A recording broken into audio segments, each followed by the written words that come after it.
Donc, je me présente, je suis maître Nathalène Chapuis, je suis notaire. Je représente la Chambre des notaires dans le cadre de cette conférence. Je vais vous exposer très brièvement, puisque c'est un survol et c'est en très peu de temps, les impacts juridiques d'une arrivée au Québec pour toute personne sur sa situation personnelle.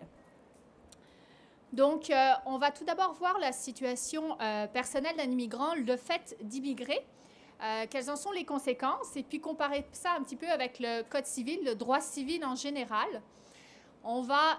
J'ai essayé de prendre un angle simplifié d'un critère qui revient très souvent dans le cadre du droit civil pour vous expliquer dans 4 différentes situations personnelles qui pourraient arriver à toute personne, ce que l'arrivée au Québec peut avoir comme influence ou provoquer comme changement.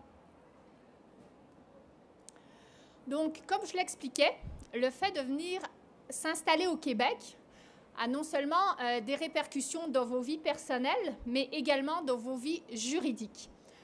Vous arrivez au Québec avec une situation juridique précise, un état précis, donc un état matrimonial, une situation personnelle, une situation familiale précise. Et puis, en vous installant, il va y avoir des changements qui vont arriver de par l'application de lois nouvelles, de réglementations nouvelles. C'est ces changements que nous allons aborder. C'est des changements qui ne sont pas forcément visibles et qui arrivent simplement par le fait que des critères dans vos vies ont changé, et notamment votre domicile, puisqu'on s'entend que quand on parle d'immigration, on parle principalement de changement de domicile. Donc, vous arrivez avec un passé et vous allez construire un avenir ici, mais il est important de savoir, dans la construction de cet avenir, quelles sont les règles juridiques qui vont s'appliquer à cet avenir. Il y a plusieurs étapes dans la vie, la naissance, l'union, le décès, la maladie, qui peuvent être des facteurs personnels qui vont avoir des implications directes sur un plan juridique. Donc, comme je l'expliquais, le plus important en tout est de connaître l'impact juridique de ces changements. Une fois que vous en avez une connaissance claire et précise, vous pouvez à ce moment-là, de façon complètement libre et éclairée, vous demander si la situation avec ces nouvelles règles vous convient ou si vous souhaitez y faire des changements. Dans le cas où vous souhaitez faire des changements, savoir si les changements que vous souhaitez faire sont maintenant possibles avec l'application des nouvelles règles. Évidemment, le notaire est un conseiller juridique privilégié en matière de situation personnelle et sera à même à la fois de vous expliquer les changements et les nouvelles règles juridiques qui vont s'appliquer à vous ou à votre famille, et d'autre part, les moyens juridiques que vous avez à votre disposition pour pouvoir remédier à ces changements, les modifier ou tout simplement faire de nouvelles modifications. Donc, étant nouveaux arrivants, vous êtes habitués, bien sûr, à faire un certain nombre de démarches administratives. Donc, on va bien au-delà du droit. On sait, par exemple, qu'il va falloir que vous vérifiez l'équivalence de vos diplômes, vérifier l'équivalence de vos expériences professionnelles, de façon beaucoup plus basique, à vérifier quelle est votre couverture d'assurance maladie. Si vous souhaitez faire des études, vérifiez quelles sont les études que vous pouvez faire, les niveaux universitaires que vous pouvez atteindre. Donc, vous avez l'habitude, dans le cadre des assurances, des demandes de permis, d'assurance maladie, de diplômes, etc., vous avez l'habitude de devoir répondre à un certain nombre de questions, de vérifier un certain nombre de critères qui vous correspondent, et pour savoir si les critères exigés dans les cadres de ces nombreuses démarches administratives correspondent à ce que vous avez. Donc, c'est une démarche avec laquelle, je dirais, vous êtes beaucoup plus habitués que la plupart des gens qui sont au Québec, nés au Québec et qui font des démarches administratives, je dirais, plus classiques. Donc, vous êtes d'ores et déjà des personnes qui sont habituées à déambuler dans les méandres administratifs pour vérifier si vos situations personnelles correspondent et auquel cas, quels sont les éléments que vous avez besoin d'avoir ou d'obtenir pour y correspondre. Donc, vous êtes dans l'obligation de vérifier plusieurs critères pour évaluer votre situation. Donc, on en parlait de la RAMQ, des frais de scolarité. Des critères également fiscaux, donc savoir quelle est votre situation fiscale. Dans ce cas-là, de vous demander, y a-t-il des accords entre mon pays d'origine et le pays dans lequel je viens, donc le Canada et le Québec? Quels seraient ces accords et quelles seraient les conditions qui s'appliquent à moi? En matière de diplôme, il y a également beaucoup d'accords et de plus en plus qui naissent pour des équivalences de diplômes, des équivalences d'expérience. Donc là encore, les personnes ont une démarche à faire pour valider si ces accords-là correspondent, si on peut intégrer l'expérience qu'on a ou les diplômes qu'on a dans le cadre de ces accords et permettre ainsi d'obtenir des équivalences plus rapidement et ainsi accéder au marché du travail également plus rapidement. La constatation qu'on peut faire en tant que nouvel immigrant, et puis entre parenthèses, je suis également une immigrante, pas forcément nouvelle parce que ça fait plusieurs années, mais j'ai également connu l'intégralité des processus par lesquels toute personne qui vient immigrer au Québec doit passer. Donc, quand on parle d'assurance maladie, de permis de conduire, d'assurance, de diplôme, parce que j'ai également eu à demander une équivalence de diplôme, ou d'expérience professionnelle, je sais excessivement bien de quoi on parle puisque je suis passée au travers toutes ces étapes. Donc, c'est quelque chose qui est connu et je comprends parfaitement la situation et je compatis même parfois face à des situations qui peuvent être plus compliquées. Donc, on peut constater que chaque domaine dans lequel on a dû demander des équivalences ou faire des démarches a ses propres critères. Donc, par exemple, en matière fiscale ou en matière d'équivalence de diplôme, on a des critères qui sont exigés qui ne sont pas les mêmes du tout, loin de là. Chaque critère est également plus ou moins important selon les équivalences ou les démarches qu'on fait. Donc, la citoyenneté, le domicile, la situation familiale, etc. Ce sont des critères qui vont avoir plus ou moins d'importance ou être plus ou moins en premier lieu dans les cadres des démarches que l'on peut effectuer. Eh bien, le raisonnement est un peu similaire en matière de droit civil. Donc, le droit civil au Québec régit un très grand nombre de rapports juridiques. Donc, c'est notre Bible à nous.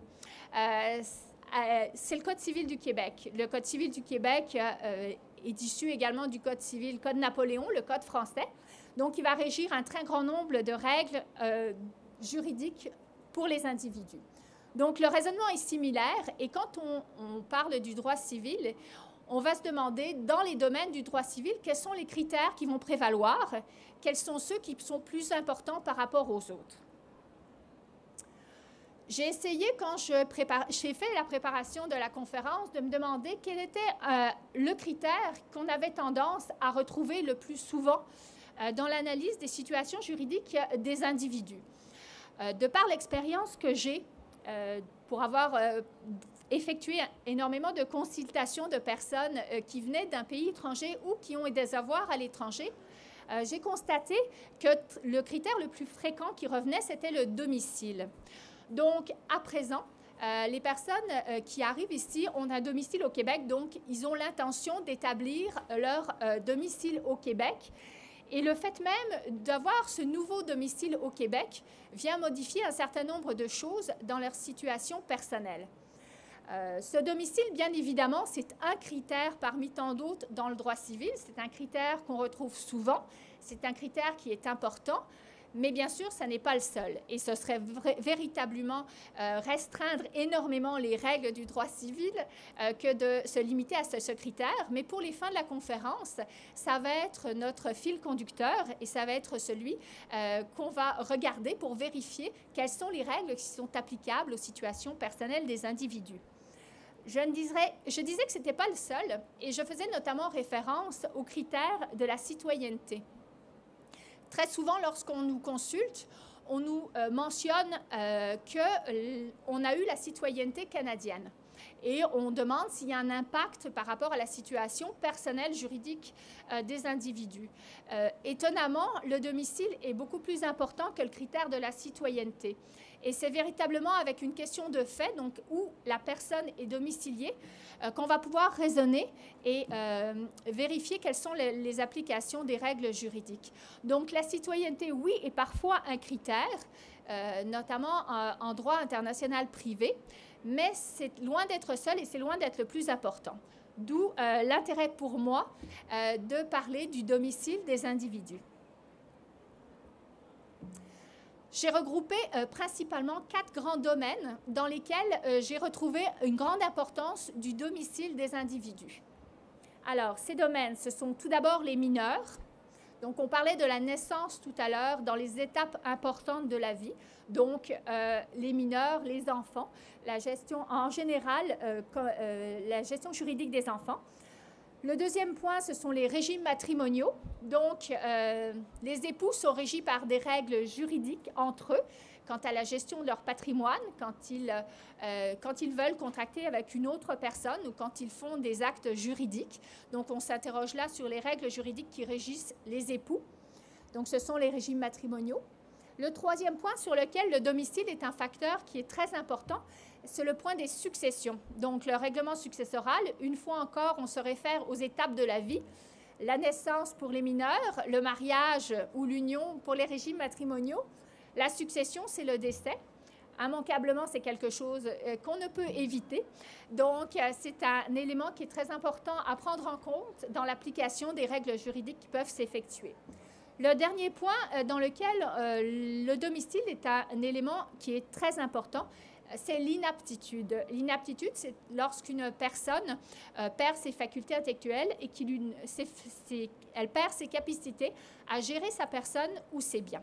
Donc, nous allons revoir progressivement ces 4 domaines, des mineurs, régimes matrimoniaux, succession et inaptitude. Au fur et à mesure où nous allons voir ces 4 domaines, j'ai également inséré des questions vrai-faux pour vous rendre les situations beaucoup plus pratiques et répondre à des questions que j'ai souvent vues poser dans le cadre de ma pratique. Donc, pour les mineurs, on peut se poser plusieurs questions pour les mineurs. Par exemple, comment nommer un tuteur? Bien souvent, des parents, quand ils arrivent et qu'ils ont des jeunes enfants, une de leurs préoccupations est de savoir comment est-ce que comment va-t-on s'occuper de mes enfants, qui va s'en occuper et de quelle manière. C'est d'autant plus insécurisant qu'on arrive dans un nouveau pays. On n'est pas forcé de connaître beaucoup de personnes, on n'a pas encore développé un réseau social énorme, donc on se demande un petit peu la manière dont ça va se passer. Quel est l'âge de la majorité pour nos enfants également? C'est un point qui peut être intéressant à savoir. Également, l'hypothèse où un mineur hérite, comment est-ce que la succession va être gérée? Toutes ces questions-là, on doit tout d'abord se poser la question de savoir quel est le domicile du mineur. Si le domicile du mineur est au Québec, à ce moment-là, c'est la loi québécoise qui va répondre à ces questions. Donc, la nomination d'un tuteur va s'effectuer via les règles qui s'instaurent au Québec. L'âge de la majorité, c'est l'âge qui va être institué au Québec, donc 18 ans pour des mineurs qui sont domiciliés ici. Comment un mineur hérite, on va alors se référer aux règles successorales qui sont régies par le Code civil du Québec.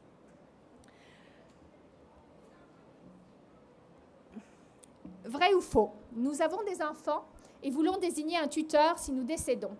Il faut que le tuteur soit désigné, soit domicilié au Québec. Donc, de par cette question-là, on va aborder un des thèmes dans les 3 points qui est le plus souvent demandé par rapport à la domination du tuteur. La réponse est faux. Peu importe le domicile du tuteur, quand on veut nommer un tuteur pour nos enfants, la première des préoccupations est loin d'être la domiciliation du tuteur, mais davantage l'intérêt des enfants. Donc, avec quelle personne les enfants seraient le mieux et quelle personne s'occuperait le mieux des enfants.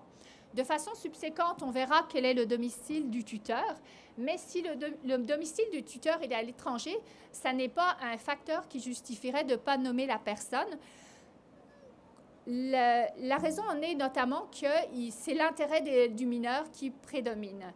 Le critère d'ailleurs de l'intérêt du mineur est vérifié par le juge au moment de la nomination du tuteur et c'est fondamental. On sait très bien que dans des situations où nous sommes des nouveaux arrivants, on n'a pas forcément un réseau d'amis ou de personnes en qui on a suffisamment confiance, ou on n'a pas forcément de la famille au Québec qui pourrait justifier qu'on trouve quelqu'un qui soit domicilié au Québec et qui puisse s'occuper adéquatement de nos enfants. Donc, l'intérêt avant tout des mineurs prédomine et il faut choisir ces personnes en fonction de cela. Le deuxième point qu'on énumérait, j'ai oublié de partir mon chronomètre, Le deuxième point qu'on énumérait, c'est le point sur les régimes matrimoniaux. Donc, comme je l'expliquais brièvement, les régimes matrimoniaux, ce sont les règles qui vont régir deux personnes qui se sont mariées.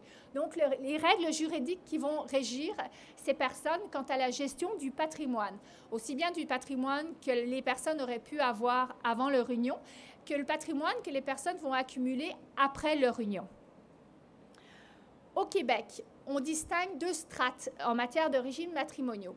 Donc, en premier lieu, on va distinguer le patrimoine familial. Donc, le patrimoine familial, ce sont des règles qui vont régir tous les époux mariés qui sont domiciliés au Québec. J'insiste sur ce point, il faut que les époux soient domiciliés au Québec. Donc, toute personne qui est déjà mariée et qui arrive au Québec se verra appliquer ces règles du patrimoine familial. Ces règles sont dites d'ordre public, elles s'appliquent de façon obligatoire à toute personne mariée. Et elles vont régir justement les rapports juridiques entre les époux quant à un certain nombre de leurs biens qui sont énumérés clairement dans le Code civil. Pour les autres biens qui ne sont pas énumérés concernant le patrimoine familial, on va alors se référer au régime matrimonial. Donc, ce sera le régime matrimonial que les époux auront choisi au moment de leur mariage, donc peut-être tout à fait avant leur arrivée au Québec. Donc, ça va être applicable après le patrimoine familial. Et ce régime matrimonial pourra parfaitement être modifié ou choisi par un nouveau contrat de mariage au Québec. La loi québécoise nous donne cet avantage qu'on peut parfaitement choisir n'importe quel régime matrimonial dans le monde entier dans le cadre d'un contrat de mariage fait au Québec. Nous ne sommes pas limités aux régimes matrimoniaux québécois. Vrai ou faux? Nous étions mariés en arrivant au Québec, notre régime matrimonial ne sera pas modifié. Tel que je viens de l'expliquer, le patrimoine familial va obligatoirement s'appliquer à tout époux marié et domicilié au Québec. C'est le régime de protection de tous les conjoints. Vrai ou faux? Nous sommes installés au Québec et nous allons nous marier dans notre pays d'origine sans faire de contrat de mariage. Notre régime matrimonial sera celui de notre pays d'origine. Faux. En fait, j'en reviens à la notion de domicile. Si les personnes sont domiciliées au Québec, le fait d'aller se marier à l'étranger ne va pas leur faire adopter le régime légal du pays étranger. Le régime qui vont adopter ces personnes vont être le régime légal québécois, qui est la société d'acquêt, parce que ça va être la loi du domicile commun des époux au moment du mariage. Donc non, le simple fait de se marier à l'étranger ne vient pas changer le régime légal québécois pour un autre régime matrimonial. Le troisième point que je voulais aborder, c'est en matière de succession. Donc, en cas d'un décès d'une personne qui est domiciliée au Québec, les règles juridiques édictent que la loi successorale québécoise va s'appliquer sur tous les biens immeubles, donc les immeubles, les appartements, etc., qui sont situés au Québec, et également tous les biens meubles, par exemple les comptes bancaires, les portefeuilles d'actions, partout dans le monde entier. Donc, ça a une importance capitale parce que la loi québécoise des successions, donc qui va s'appliquer sur ces immeubles au Québec et sur tous les meubles que possède la personne dans le monde entier, est une loi qui donne assez de liberté, je dirais, à la personne, au défunt, parce que celui-ci a la possibilité de donner ou léguer ses biens à toute personne qui le souhaite.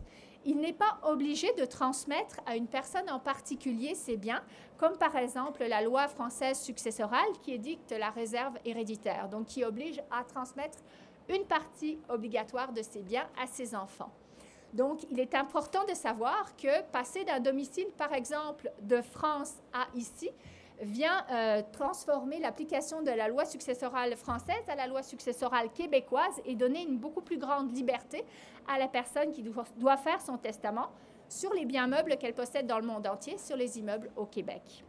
Donc, c'est très important. Vrai ou faux? Nous avons déjà fait un testament dans notre pays, mais il ne pourra pas s'appliquer au Québec. Une fois encore, c'est faux. Vous me direz, je réponds rarement vrai, mais il se trouve que c'est comme ça. Donc, c'est faux. On ne peut pas dire que le testament ne pourra pas s'appliquer. Il y a beaucoup de modération à apporter. Il faut vérifier quelle était la portée du testament qui a été faite dans le pays d'origine. Donc, est-ce qu'il englobait juste les biens qui étaient situés dans le pays ou les biens dans le monde entier? faut vérifier si ce testament est applicable au Québec, s'il n'y a pas des clauses qui ont été mises et spécifiques qui seraient contraires notamment à l'ordre public de la loi québécoise. Il faut vérifier quel serait le coût pratique de l'application de testament, parce que c'est bien beau d'avoir un testament qui, en théorie, peut parfaitement être appliqué. Si vous devez débourser le triple, voire le quadruple en coût juridique pour le faire reconnaître ou le faire appliquer au Québec, peut-être est-il plus opportun de faire un testament au Québec qui sera beaucoup plus facilement applicable.